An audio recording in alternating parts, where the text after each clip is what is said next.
SolidWorks has seen some real improvements over the last 5 years, with thousands of new enhancements implemented directly from user feedback.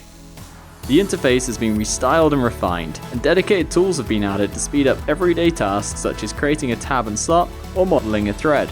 Drawing performance has been improved dramatically, and drawing borders can now be created with just a few clicks. Files from other systems can be brought straight into your assembly designs without translation, and magnetic mates make it easier than ever to position components. These are just a fraction of what's new in SolidWorks CAD.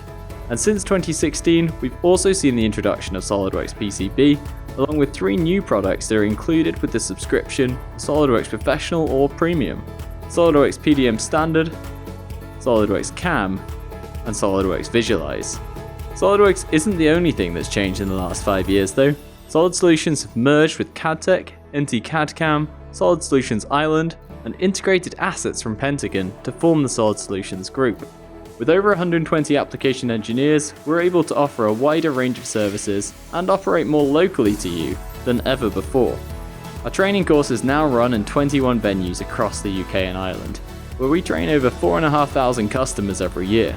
Though we recognise learning doesn't stop when you leave the classroom, so we now offer online training reviews that are included with the purchase of any Passport course. And if you do get stuck, our support line still guarantees you'll get straight through to an engineer.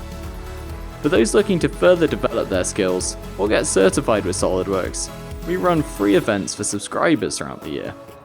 We've also expanded our consultancy team so we can provide more solutions to your business, such as creating renders, animations, and VR content, bespoke automation of your design processes, CFD and FEA analysis, CAD management services, reverse engineering, and more.